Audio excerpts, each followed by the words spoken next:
माँ, आप तो अपने सब गहने दीदी को दे देती हो।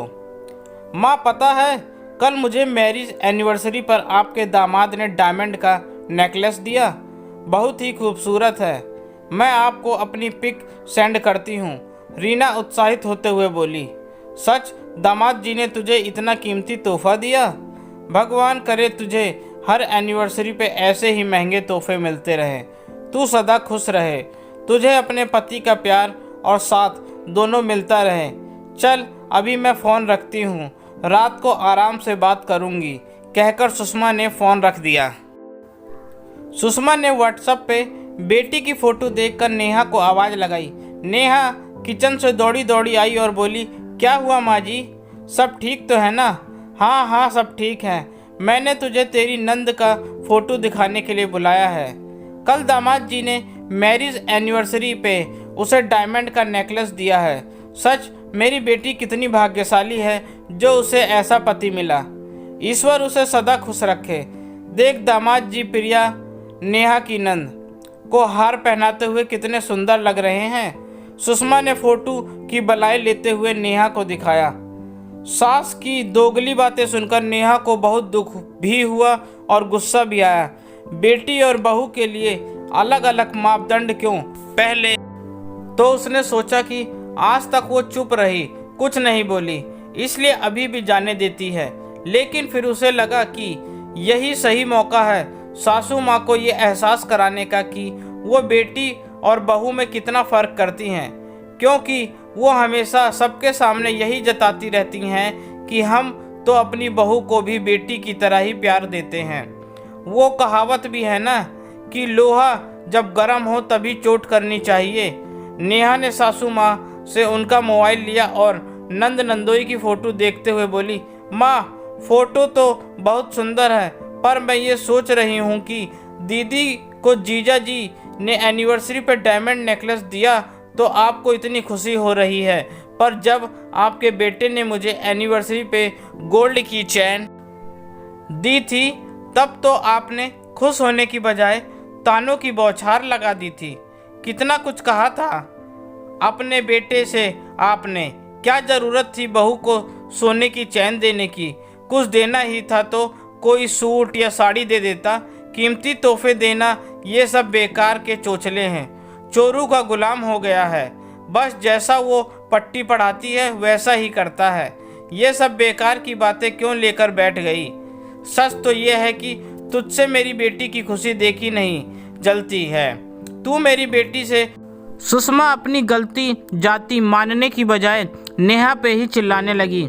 माँ, मैं किसी से नहीं जलती, बल्कि मुझे तो सबको खुश देखकर खुशी होती है।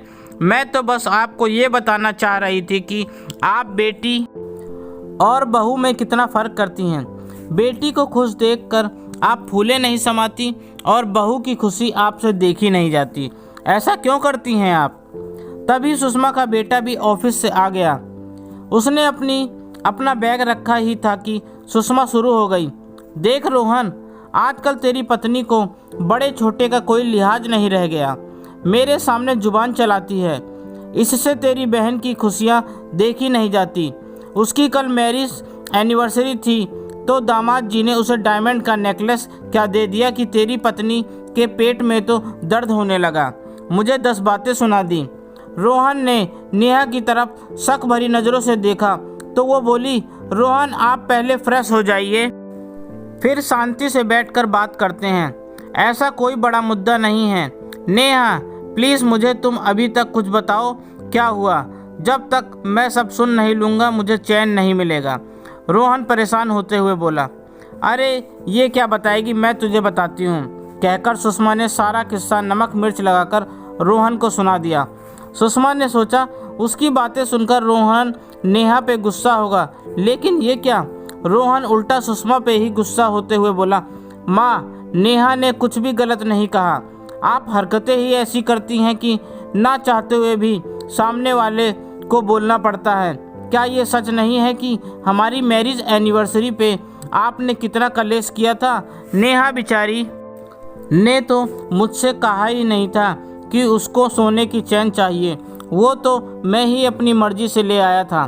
क्योंकि उसके पास भारी भारी सोने के सेट तो थे पर रोज़ पहनने के लिए गले की चेन नहीं थी। आपको तो कोई फ़र्क नहीं पड़ा कि बहू का गला खाली रहता है, पर मुझसे उसका सूना गला नहीं देखा जाता था, इसलिए मैं सोने की चैन ले आया। आप तो अपने सब गहने दीदी को दे देती हो, नेहा के बारे में कभी सोचती नहीं। पति होने के नाते मुझे तो अपनी पत्नी की खुशियाँ का ध्यान रखना पड़ेगा ना। पापा भी तो आपको हर मैरिज एनिवर्सरी पे कोई ना कोई गहना तोहफे में देते थे, और मैंने अपनी पत्नी को कुछ दिया तो आपने मुझे चोरू का गुलाम और न जाने कितनी बातें सुना दी। माँ, यदि आप चाहती हो कि सब आपका सम्मान करें तो आपको अपना ये दोगलापन छोड़ना पड़ेगा, वरना फिर मैं भी कुछ नहीं कर सकता। बेटे का दो टूक जवाब सुनकर सुषमा को अपनी गलती का एहसास हुआ। उसने नेहा से माफ़ी। नेहा सुषमा को गले लगाते हुए बोली, माँ, मेरा मकसद आपसे माफ़ी मंगवाना नहीं था, ना ही मुझे दीदी से कोई ईर्ष्या है। मैं तो बस आपको ये समझाना चाहती थी कि आप जैसे दीदी की खुशियों में खुश होती हैं, वैसे ही अपने बेटे बहू की खुशियों में भी खुश हुआ करें। इससे घर की शांति का माहौल भी रहेगा और हम सबका आपस में प्यार व सम्मान भी बना रहेगा। सही कह रही है तू बहू, अब से मैं ऐसी कोई बात नहीं करूँगी जिससे मेरे बहू बेटे का दिल दुखे। आखिर तुम दोनों ही तो मेरे अपने हो। सुषमा बहू बेटे को गले लगाते हुए बोली। दोस्तों, घर के बड़ों को चाहिए कि वो अपने बच्चों में भेदभाव ना करें, इससे आपस में मनमुटाव तो होता ही है, साथ में बड़ों के सम्मान में भी कमी होती है। आपको मेरी कहानी कैसी लगी कमेंट के माध्यम से अवश्य बताएं और मुझे सब्सक्राइब करना ना भूलें। आपका अपना दोस्त। धन्यवाद।